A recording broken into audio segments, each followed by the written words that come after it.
Let's get to our 5 headlines.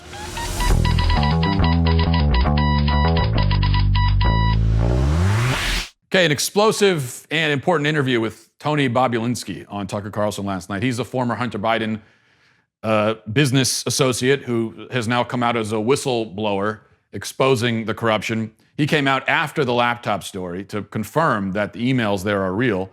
There was quite a lot in this interview. We can't play all of it, obviously, but here's, I think, the headline. Listen to this. I'm thinking about the Biden family. Like, how are they doing this? I know Joe decided not to run in 2016, but what if he ran in the future? Aren't they taking political risk or headline risk? And I remember looking at Jim Biden and saying, how are you guys getting away with this? Like, aren't you concerned? And he looked at me and he laughed a little bit and said, plausible deniability. He said that out loud? Yes, he said it directly to me, one-on-one in a cabana at the Peninsula Hotel after about a hour and a half, 2-hour meeting, with me asking out of concern, how are you guys doing this? Aren't you concerned that you're going to put your brother's, future presidential campaign at risk? The Chinese, the stuff that you guys have been doing already in 2015 and 2016 around the world. And I just can almost picture his face where he sort of chuckles and says, plausible deniability. So he said, this is a man who's been drafting off his brother's political career for almost 50 years. He said to your face, essentially, we're lying about it. Anyone watching this interview can look up what plausible deniability means, and the definition is very distinct. Of course, I call that the headline, but it's only the headline if you're an honest person who cares about what's really happening in the world, and you want to talk about actual news that matters. Then it's a headline. As far as our media is concerned, there was no headline from that interview because the interview never happened. Instead, I woke up this morning and, the headline that I saw the media talking about was Trump had a rally, I guess, in Omaha, and some people had trouble getting home from the rally because there was a problem with the shuttle buses. And so there were some people that were very cold outside trying to get back from the rally. And this is headline news, more than what we just heard. Evidence of real corruption in the Biden family. No, people having trouble on a shuttle bus getting back from a Trump rally, which, by the way, is Trump's fault because Donald Trump, as the president of the United States and the presidential candidate, is supposed to be working out the logistics of getting people to and from. He's supposed to be the one on the phone, calling the bus company. I'm sure that's what Joe Biden does, right? No, in fact, Joe Biden doesn't have to, as we move on to number 2 here, nice transition, because Joe Biden doesn't have to worry about buses to his rallies because he could fit everybody in his rally into like a Honda Accord. He had a rally in Georgia, if you can even call it that. Here's the footage. It's the saddest thing I've ever seen in my life. Am I supposed to be depressed when I see a politician's rally? Is that the vibe that Joe Biden's going for? Because that's how I feel. And if he's going for that, he absolutely nails it brilliantly. So you can take a look at this. There he is walking down the steps. There's the rally. You see all the people, they've got these circles painted on the ground, and they all stay in their circle. And there's a fire pit in the middle for some reason. Honestly, if I saw this without any context at all, I would assume that it's some weird cult thing. You must stay in the circle. The circle must not be breached. I would assume it's something like that. People of the Circle, I'd guess would be the name of the cult. I don't know. And I guess I wouldn't be too far off, actually, in reality. It is a little bit of a weird cult thing. Now, people ask, you see these things, and this is at a lot of Biden's rallies where they got the circles and everybody has to stay in the circle. And there's 14 people at the rally. They're all in their little circle. And the question is, why do you need the circles on the ground? You spread the chairs out. Why do you need to put circles around it? And there's 2 reasons for it. Number one, this is virtue signaling. This is signaling. See, unlike Donald Trump, we're taking coronavirus very seriously. Look, we spray painted circles on the ground. That's how seriously we take it. But also, it's supposed to be an excuse for the low turnout.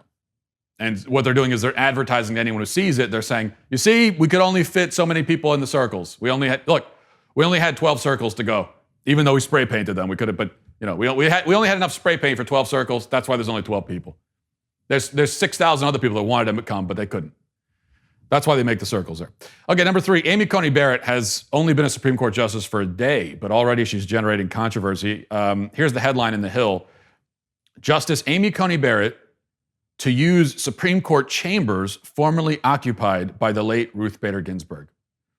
So she's going to be in RBG's chambers. And if you read comments on social media, a fair number of people are upset about this because, of course, it's horribly offensive for her to use the great RBG's chambers. How dare she? How dare she use... Now, I'm not really sure what she's supposed to do. I assume they only have so many. Like they've got one for each justice. So, of course, what are they going to do? Build her new chambers and then keep the mummified remains of RBG in her old? Seal it, like a pyramid? Egyptian style? Is that what they want? In fact, I think unironically, the left would expect that. Because we've also heard that not only has Amy Coney Barrett stolen RBG's spot on the Supreme Court, now she steals her offices. She's also stolen initials. This is something you see a lot, that when we call Amy Coney Barrett ACB, we shouldn't do that because we only do that for RBG. RBG invented initials. No one had initials before her. How dare ACB steal those? What a leech. Appropriating. Number 4, Pizza Hut is the latest fast food joint to end racism. So this is also pretty big news, I'd say. I think anytime racism is ended, I think it's something we should pay attention to. And racism is ended every single day by another corporation. And then it starts up again. And then so someone else has to come and end it again. So it's this constant, it's like a whack-a-mole sort of thing. But here's the Daily Wire says, Pizza Hut has teamed up with a nonprofit social enterprise developing guidelines to, quote, correct implied and overt forms of bias and privilege in teaching methods and classroom materials. The 46-page training manual is advertised as an introduction to anti-racist pedagogy, guiding teachers who seek to increase their personal awareness on the subject. Leading experts in the anti-bias/anti-racist field are said to have informed the content, which encourages educators to incorporate those visions into lesson plans. Okay, well, that's good. Because, when I think of Pizza Hut, the first thing I think is this is a company whose primary goal is to correct implied and overt forms of bias and privilege. That's the first thing I think of when I think of Pizza Hut. And, it might really be, because I certainly don't think of pizza for Pizza Hut. If you like to have tomato sauce on cardboard with old cheese on top, if that's your thing, then Pizza Hut certainly is the way to go. All right, let's go to number 5, and probably we've done a lot of big stories. Probably the biggest story of the year. Kim Kardashian turned 40. So happy birthday to her. Even though I canceled birthdays, I'll make an exception. Kim Kardashian, she can have one because she's famous and rich and important. So obviously they are exceptions. A lot of people are upset about her social media posts relating to her birthday. And this is what she posted. Let's go through this. So on Twitter, she says, 40 and feeling so humbled and blessed. There's not a single day that I take for granted, especially during these times when we are all reminded of the things that truly matter. And there she is posing with her friends. For my birthday party this year, I couldn't think of a better way to spend it than with some of the people who have helped shape me into the woman I am today. Before COVID, I don't think any of us truly appreciated what a simple luxury it was to be able to travel and be together with family and friends in a safe environment. After 2 weeks of multiple health screens and asking everyone to quarantine, I surprised my closest inner circle with a trip to a private island where we could pretend things were normal just for a brief moment in time. We danced, rode bikes, swam near whales, kayaked, watched a movie on the beach, and so much more. I realize that for most people, this is something that is so far out of reach right now. So in moments like these, I am humbly reminded of how privileged my life is. I like how she says, this is so far out of reach right now. Like for most of us, it's, I can't really swing the 2-week trip to the private island this year. Can't really do it. I had to cut back on a few things, had to cut out the private island trip so I can keep 3 or 4 of my mansions. I had to choose.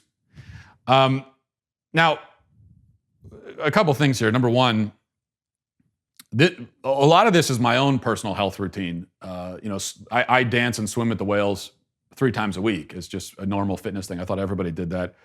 Number 2, my only real problem when I see this is the bit about watching a movie on the beach. That seems like the kind of thing you do for the social media picture. But otherwise, why would you? I can't think of a worse place to watch. Obviously, the acoustics are not good or non-existent. You're on the beach, you got the waves crashing, you're sitting in the sand. What's the advantage of watching a movie on the beach as opposed to just going into your house? I assume she has a house with a home theater, with a really nice home theater system. So if I went to Kim Kardashian's birthday party, which I doubt I'd be invited, but if I was, I would attend, and she said we're going to watch a movie, I'd be excited thinking, oh, we're going to go watch it on a 100-foot whatever. And then she said, oh no, we're going to watch it on a TV on the beach. I'd be pretty upset about that. Most people though are upset. I guess this post caused controversy because she's rich and she can do this, and how dare she flaunt it. That's not the part that upsets me personally. I tend to think if you're rich enough, if I was rich enough, I'd go on a private island too. So we can't blame her for that. Although we can blame her for celebrating a birthday in general, because as has been established, birthdays are canceled. Well, I hope you enjoyed that clip from the Matt Walsh Show. If you did, go ahead and hit that subscribe button right down there so you can stay up to date on all of our future content.